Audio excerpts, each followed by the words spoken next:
The best decision makers are decisive. But you have to train yourself, because a lot of it has to do with trusting yourself in the moment.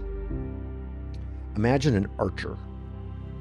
Being decisive is the arrow that pierces through the chaos and confusion of the environment and precisely strikes the target. That's the decisiveness.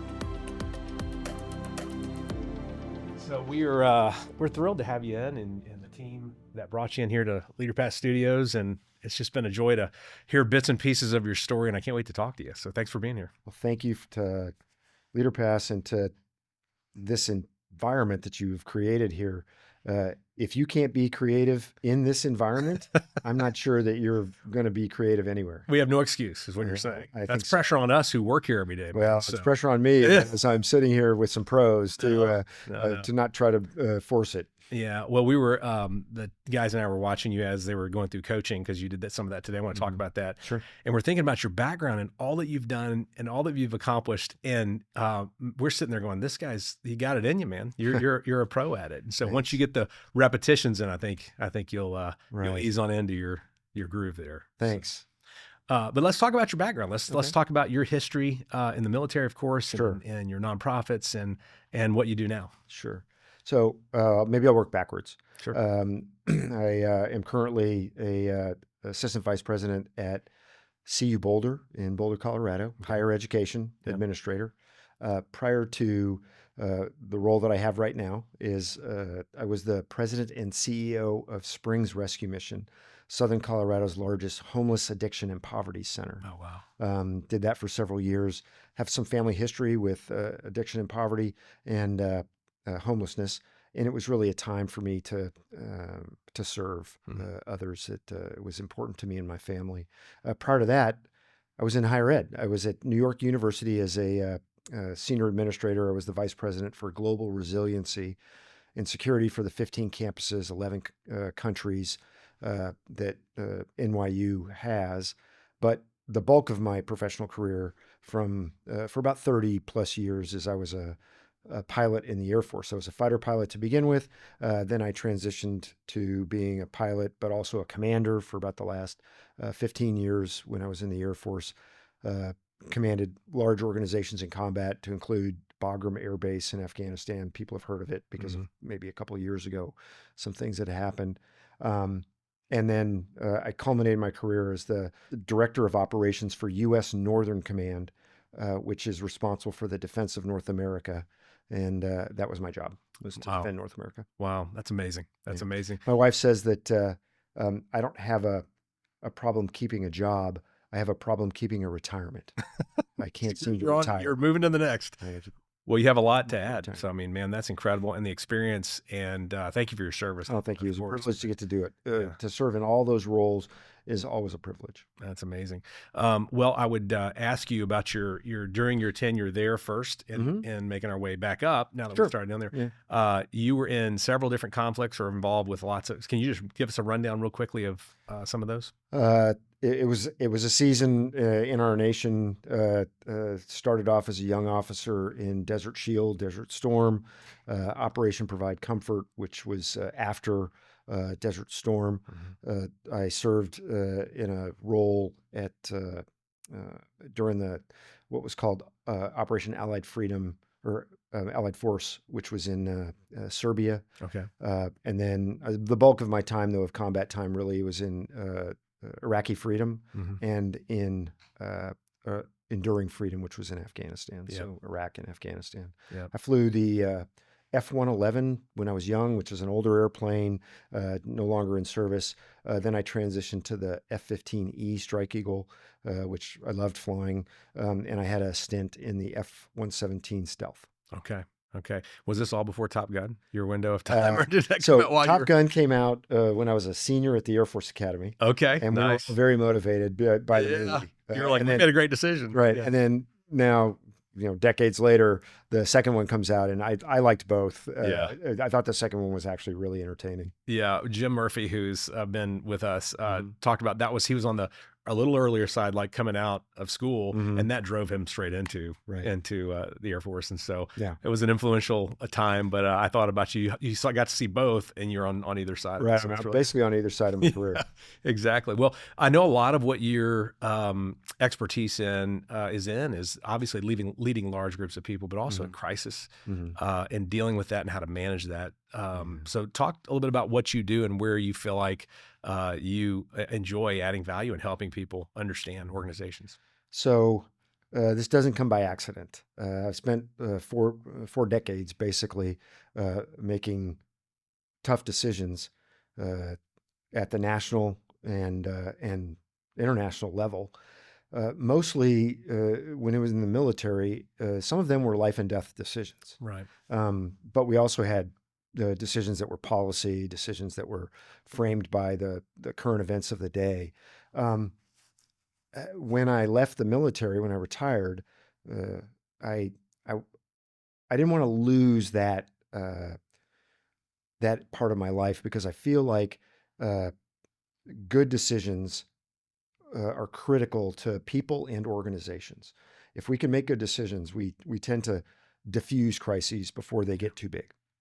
And so I looked around after the military, and I ended up identifying higher education. I had always been kind of a higher ed kind of guy. I liked studying and school. I liked those sorts of things. And so I got to be administrator at New York University, where we built out this this whole structure of decision-making for security and safety, which often deals with tough decisions in a crisis. So I did that for about 4 years, and I really loved higher ed. And it was in those situations where I started to realize that the people that I was helping make decisions, and I knew this back when I was in the military, but it didn't crystallize for me very well until I was in higher ed, is that the people that are at these most senior levels that are making decisions, they're caught in a bit of a quandary about which direction to go. They're experienced, they're smart, they're successful, they've been problem solvers. And so they can be a little impulsive about making a decision. They're trying to fit previous solutions that they've had in their head to the current crisis. Right. Sometimes that applies, sometimes it doesn't. And it can come off as impulsive if you're not careful. That's balanced with, because of their experience, they've been burned maybe, or they've realized they've got to slow down a little bit, and they can become deliberative. That's the positive version. Indecisive is the negative version. And so what I was trying to bring to this world of higher education was, how do we balance this problem-solving impulsivity with not just admiring the problem and being indecisive. And it really comes down to these decades of me working through hard decisions is this. The best decision makers are decisive. But you just don't be decisive. You don't decide. I know it sounds kind of redundant, but you're not just going to say, okay, I'm going to be decisive right now. You have to train yourself, because a lot of it has to do with trusting yourself in the moment. So I'll give you an analogy. Imagine an archer who's going to shoot an arrow. Being decisive is the arrow that pierces through the chaos and confusion of the environment and precisely strikes the target. That's the decisiveness. Your aim as an archer is guided by your principles. It's guided by the procedures maybe that you have, or the processes that you have, or your experience. So you as the archer are going to aim the arrow based on those factors. You're going to take into account the weather, the wind, the environment. How far is the target? Is it moving? You're going to adapt, but your principles stay the same. You're going to point in those directions if you're good. You're going to energize the arrow by pulling the bow back, right? So you're going to put effort into the process of making the decision that you've aimed correctly. But the key is, you got to let go. You got to make the decision. You have to be decisive. This is the decisive moment. And for most senior leaders, if your organization runs well, by the time this decisive moment comes to you, all the easy options have already been done. So you as the senior leader, you are getting options and you're like, none of these are very good. Neither one of them are good. Yeah. Right. Your role as a senior leader is you say yes or no. You choose the least worst option. The least worst option. The least worst option, and you own it. You own the outcome. This is hard because that's why the indecision happens. It's because you look at the outcomes and they could not go as you wished. And so you're like, can we just pause for just a little bit more and maybe a better option will happen? Sometimes you can, but often you're driven by time. You're also driven by risk. What is at risk if I make a decision or if I don't? And so what I try to help senior leaders understand and convey to their staff, to their organization, is what is my risk tolerance as the leader? Now, I was a fighter pilot. I was a general. I'm by nature sort of pretty risk tolerant. I have a high risk tolerance. That's good, right? Because I can be very decisive. I can say, we're going to do this, we're not going to do that. But I also have to remember that leads to impulsivity. So I'm less of a deliberator about it. I'm more of the impulsive side. So I have people around me who are like, hey, boss, hold on just one sec. Let's talk about what's at risk. I realize that you have a high risk tolerance, but have you thought about? I, as a senior leader, I have to be approachable in that way. I was gonna say, is it hard for them to do that?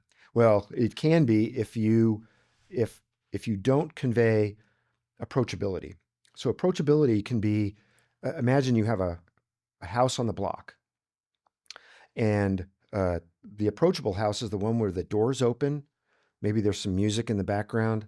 There's a warm light on, and maybe someone's out on the porch saying, come on in and let's talk and let's do this journey together. But inside, I have to be willing, once we get inside, I have to be willing to be disagreeable. And I don't mean in the negative sense, I mean the hyphenated sense.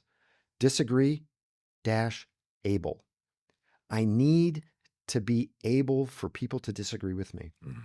I may not adopt what they want, but I want to listen to what they have to say. So another trait for this is empathy. Imagine two bridge spans on either side of a river. If I'm empathetic, I'm trying to build to where I meet your bridge somewhere. Maybe I have to build more of the span. Maybe you have to build more of the span. Or maybe we meet in the middle. Now, I may not agree with everything that you say or do, and you may not agree with everything that I say or do. But if I can manage to meet you halfway or some way, at this point of connection, we can work together. We can do some amazing things. I did this all the time at the rescue mission. It's gospel rescue mission. Some people were not big fans of our faith. And I would say, I understand that. But I also understand that the people we're trying to help, they need our help. And we can do better for them if we put our pitchforks down and we build together. We meet at this particular spot. I'm not going to ask you to change who you are. Don't ask me to change who I am, and we'll work together here. All of this, and I don't want this to sound too woo, but all of this is driven by the most important piece, which is love. And when I talk about love here, I think of a compass. And this compass has a needle. And this needle is sensitive to my principles. And so as I'm on a path, it could be a straight and easy path, or it could be a curvy, obstacle-laden path. I'm navigating that, and I'm being pulled this way or that. But my love compass, with this needle of my principles, is always kind of pointing in the right direction, right? As a faith guy, that has a lot to do with, that is very important to me about how I point, that sensitive needle is pointing. How do I make that needle even better? I expose it to challenges. It goes all the way back to that approachability. It goes to the empathy, hearing other people's opinions. And as a leader, if I want to be decisive, I've got to work through these things. I got to work through that principled needle that kind of points me in the right direction. I've got to have the empathy to work with others. I've got to have the approachability and the disagreeableness to be able to hear other opinions. If I get those three things, they kind of point that arrow. And now it's up to me to let it fly. Mm-hmm. Yep. Question about it for the author, from the archer standpoint, how important is timing? Because as you're describing that, I think it can be paralyzing to think, I've got to have it perfect. Or maybe that's the impulsiveness of rushing. But where does timing play into that? A lot of timing is being honest with the situation that you have. Okay. Most people, given the option, would like to solve the problem they like to solve versus the problem that they have. Okay, what does that mean? So imagine something is happening. Because I have this experience, these chunks of experience from my background about how I've solved other problems, I'm going to try to make the existing problem fit one of my solutions. Okay. And so I'm going to continue to manipulate what I'm thinking I'm manipulating the problem to fit one of my ready-made solutions. Instead of being honest and saying, this is the problem as it is. That will help me drive the timing of the solution, because when I see it for what it is, I may recognize this is a very close-in problem, or maybe it's a farther out problem. Now, we may have to act quickly to blunt the initial effects of a crisis. When we observe what's going on, we orient the problem to the assumptions that we've already made, and maybe some procedures or processes that we have already planned. We orient, do we say, does it fit? If not, we have to adapt our decision or our options to fit the real problem. That may take time. And then we decide. We decide what we're going to do, and then we act. And then we go right back to observing again, because our actions are going to have consequences. Right. So now we observe those consequences, then we orient the consequences to the new round of this. You make another decision, you act. Initially, that's very fast. You're solving the thing because the water's coming in the boat and you got to plug the hole, right? But eventually, you're going to start to slow that decision loop down. You're going to slow this down. And as you do that, your time horizon for your decisions effect is going to get longer, the outcome effect. So initially, your tactical decisions have a very short time frame, and you got to make another decision. As you slow this down, you'll start to make more strategic decisions. Like we've got it under control. What are we going to do for the long term? If you do this right, some of these investments from your initial decisions will compound positively as you get the long-term strategic decisions. You won't have to go back and clean up too much glass. There may be some glass cleaning up, which, by the way, every good leader should do. You should be the snowplow in front of your staff and the glass cleaner upper behind them, and let them do their thing. Get stuff out of their way. Let them do their thing. If they break some glass along the way, I got it. I know your intent was good. I trust you. I'm giving you grace. I'm going to clean up this glass. Let's try not to break it again, but let's keep moving. When you talk about that loop, what comes to mind? Can you think of an example that you can share with us on where you go in, and I know you talked weather. I mean, we talked about that earlier. You talked about all the way from, what was it, the national security, all the way to a football game, and having to help manage a lot of that. Walk me through that. Pick one of those and walk me through that, the loop, and how it starts fast and then it gets more to manage and strategic. So recently, I had the privilege to be on the field for the Alabama Vanderbilt football game. Okay. Which this particular year was an anomaly. Vanderbilt was winning towards the end of the game.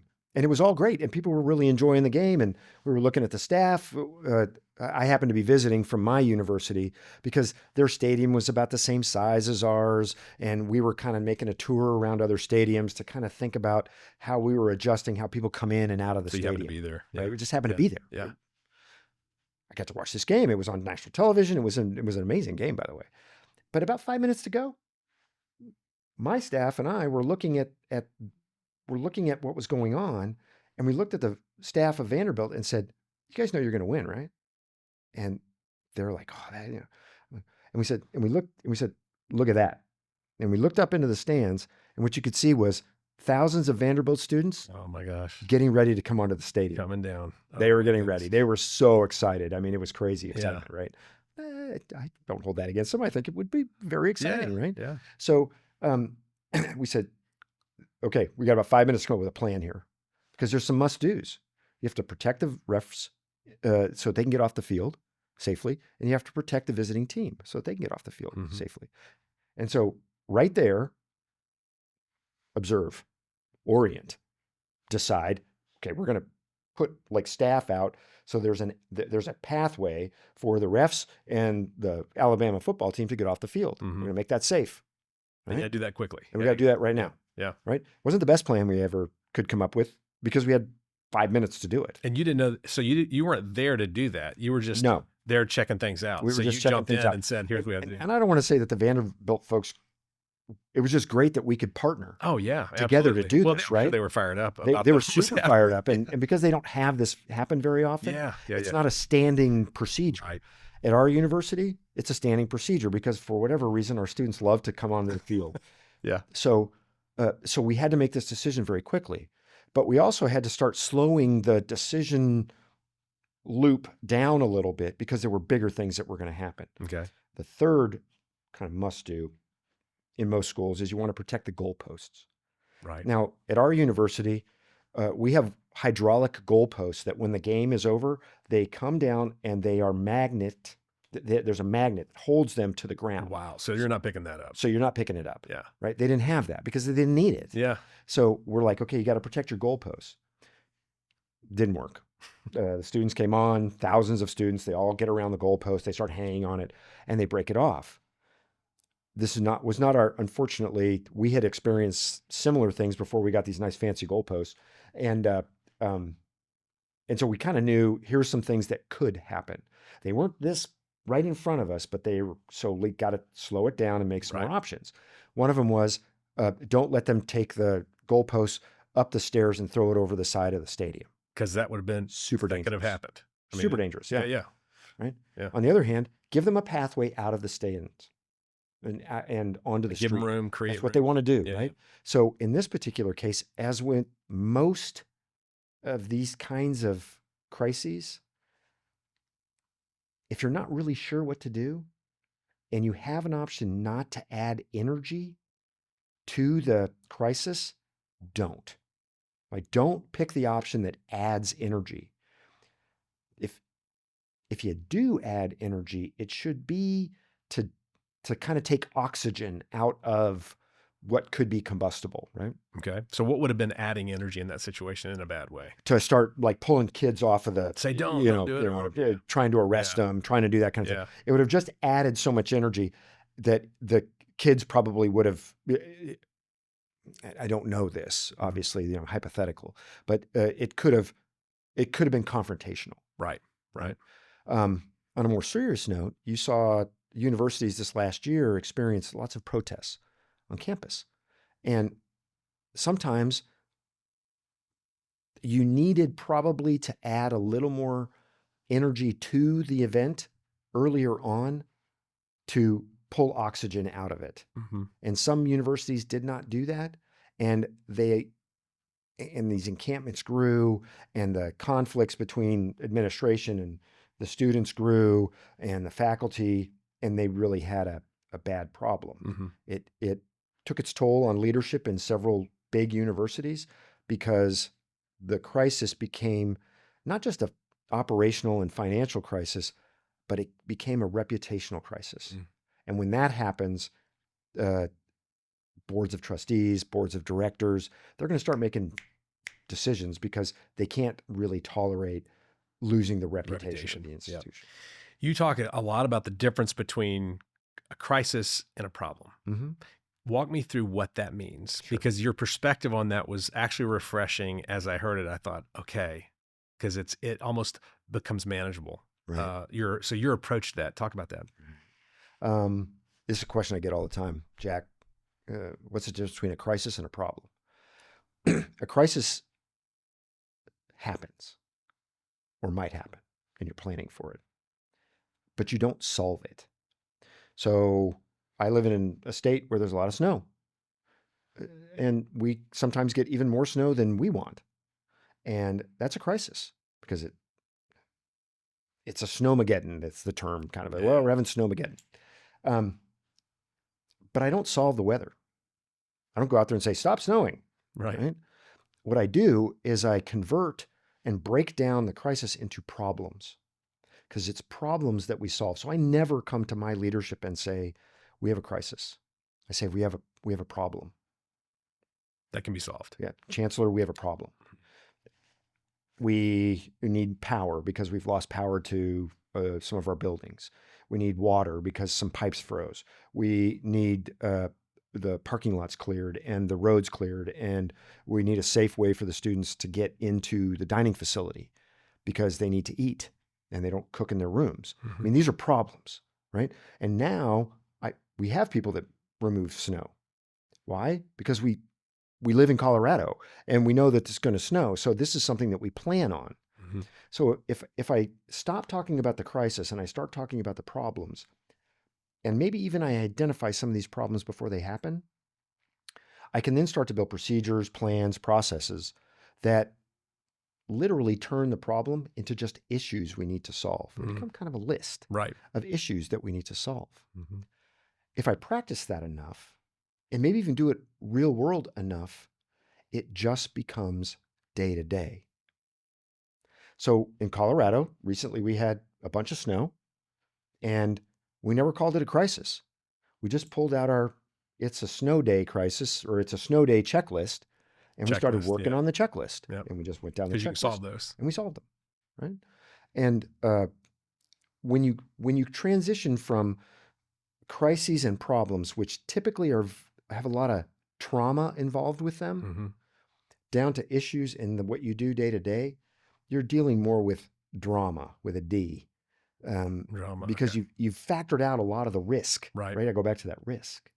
Yep. As we go. So when people, and I think about what you do now, and even how you're speaking engagements and you're consulting and being able to teach others, do you feel like this is a teachable, like you've got all this experience? I'm thinking, man, if this is something you can teach and equip, even I guess before it happens, sure. Is that kind of your idea? That is what we do. That's what I do. Is I go around, I talk to universities, I talk to businesses about, mostly at the senior level, about decision making. Now, I am not in any way saying that great leaders of organizations aren't decision makers.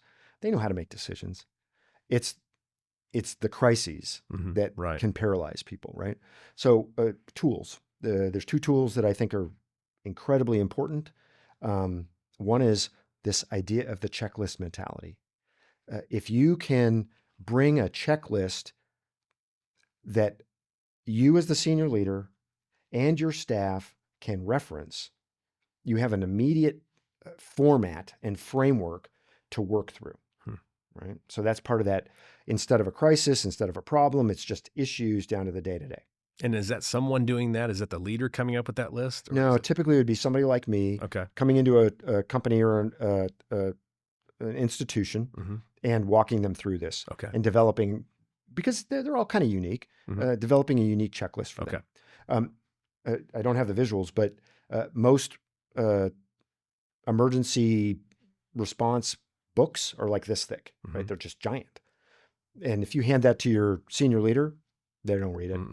So I just have a one-page laminated checklist. And I said, Mr. Chancellor, this is your emergency management checklist. If I call you, this is the checklist we're going to run.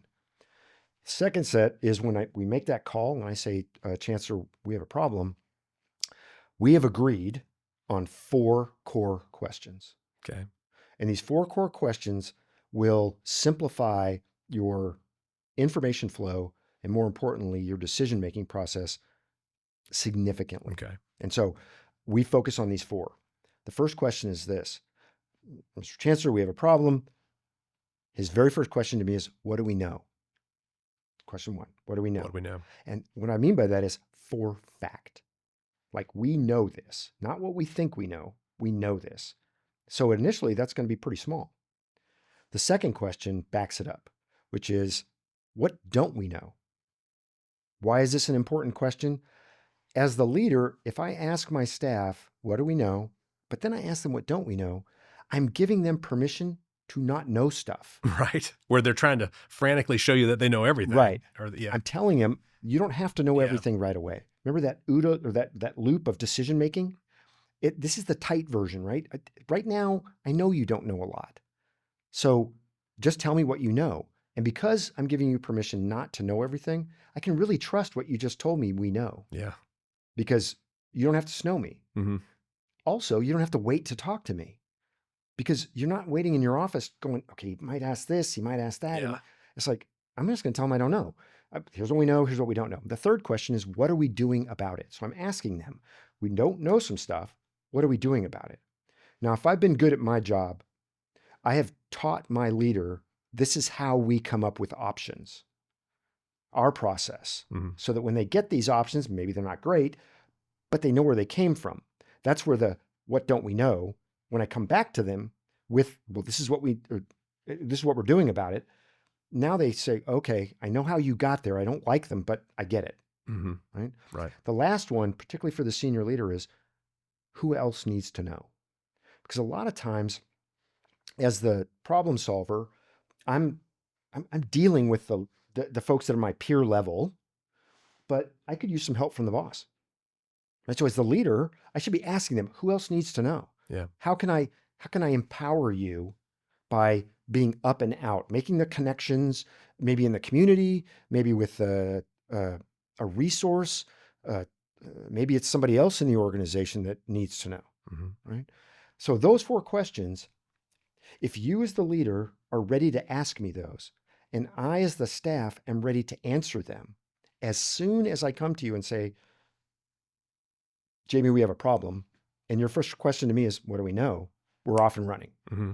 We're already off and running, and we're already one cycle in, because we know what the process is here. Right. So those 4 questions, you're telling the staff, you're telling the leader that you're consulting, let's say, everyone's aware of those 4. That's what they should lead with. So they can be prepared. They can be prepared. So they're beginning to think like you want them to think in that moment. Exactly. Of those 4 questions. Exactly. Okay.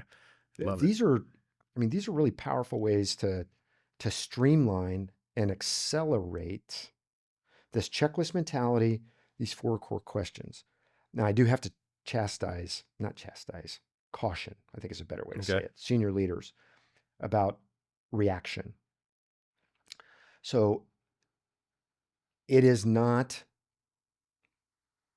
uncommon that when you get really bad news about a crisis, that your reaction level can go very high as the leader.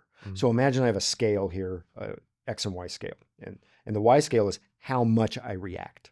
Okay.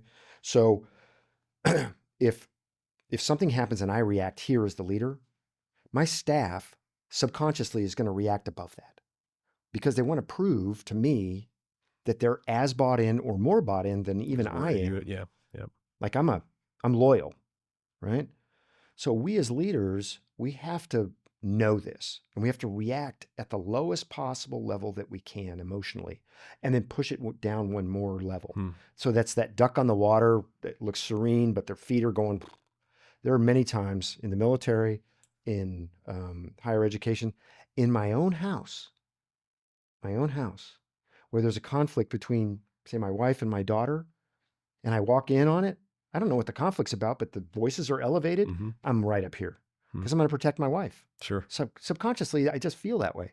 And then I get this big thing going with my daughter, and she's mad at me, and she runs off and slams the door in my face, and I overreact, and I go out in the garage, and I grab my drill, and I basically take off the hinges, and I get it.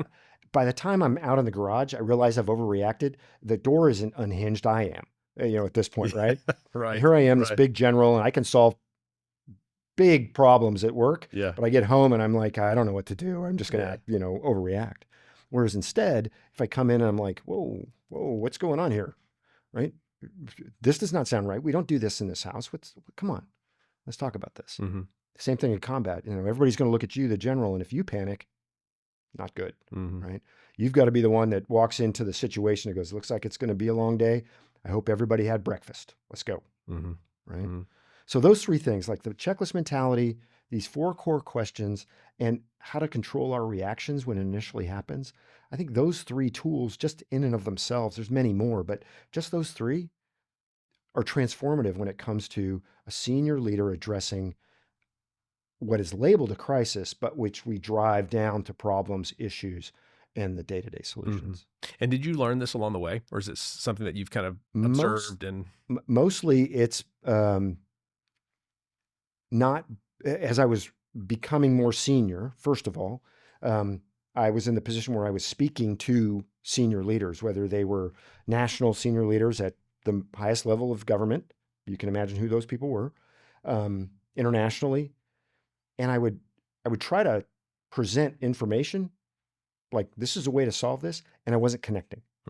It's like, how do I connect better? And so I started peeling back what works and what doesn't. And I kind of refined this down to these 3 things. And so I gave my senior leaders, here's the checklist. Yep. Ask me these questions. What was great about that is it reduced their stress level, because now they didn't feel like they had to walk into the room with the answer. Like, you're the leader, we've got a problem, do this. Instead, they could go, what do we know? What don't we know? And now their wheels are turning. They're thinking about those impulsive, problem-solved in the past ways to do this. And no harm, no foul. They can say, well, in the past, I did it this way. Will that apply here? Well, a version of it might, sir. Let's go back and, let's get the staff for an hour to talk about this, and we'll come back to you. Or, not in this case. We've got too much water, not enough political power, whatever the elements are. Sure. But now we're having a conversation where they're not impulsive or too deliberative or indecisive. As an expert in this crisis management, can you think of what would be one of the hardest ones that you've had to deal with and to try to manage, even, I guess, prior to having this system that you had? I would say I could pick a variety of them, but they're all kind of like this, right? This is one example. And I'll use the 4 questions. Okay. So, several years ago, 2014, we experienced, Africa experienced an Ebola breakout. And we found that there were some American citizens that had contracted Ebola. So we went to the senior leaders of the nation, and we said, we've got this, and this is what we know. What we know, we have some American citizens that have contracted Ebola, life-threatening. And what we don't know is how we're going to get them back to the United States. And then there was a little bit of debate about, should they come back? Do we want to bring this back to the United States? But in the end, these are American citizens. Yes. So the problem didn't become, are we going to do this or not? It became, how are we going to do it? Right? So right there in that loop, we've gone from what are we going to do to how? What don't we know? I don't know how to get them back. I haven't done this before. Well, what are we doing about it? Well, I'm going to call some airline companies and see if they know how to do this. Some medical transportation. Turns out, very small capacity, very small capability, but we could do it almost on an individual basis, because you have to have them in a basically a sealed environment when they come back. And so that kind of solved this tactical problem of that. So who else needs to know? It's going to be groups like the CDC. It's going to be FEMA, HHS, a lot of different federal organizations. But it's also going to be like the local place where we're going to probably bring these people back, so they're aware, so that we don't scare them. Right. So that whole process there was, we had to run through that. because here we have these citizens, they need care. We brought them back to the United States. They got the care they needed, and they all survived. So it's that scale sometimes of what you're trying to do. Yeah. It's also at the very, very basics of how you solve a problem in your own company, in a division of your company. It's like, what do we know? What don't we know? Okay, what are we doing about it? And should we tell the boss? Who else needs to know? Yeah. So, man, this has been awesome. Thank you for sharing the process. And I know our viewers and listeners are going to really benefit. And like you said, you can apply that at the highest level, large macro decisions, and then in the home, literally, the way you described that. I know people are going to want to connect with you and talk to you about potentially coming to their organization to speak or to consult and coach. What's the best way to reach you, or how would people be able to reach out to you? Well, one of the best places that you can do that is to reach out to Voices to Connect. Okay. They can help me connect with you, Yep. so that we can have a conversation. I'd love to do that. Okay. And then if you'd like to look me up on LinkedIn, it's Jack Briggs, Major General. If you throw those things in there, there aren't too many others. Yep. I think you'll see me there. Okay, awesome. Well, it was an honor to have you. Thank you for being here. I hope we do this again. Thank you, Jim. I hope you have a lot to offer, and I think I can see a lot of good things in your future with this. I am so incredibly grateful, and I have loved this experience. It's awesome, man. You good with the high five? I am. All right, let's do it.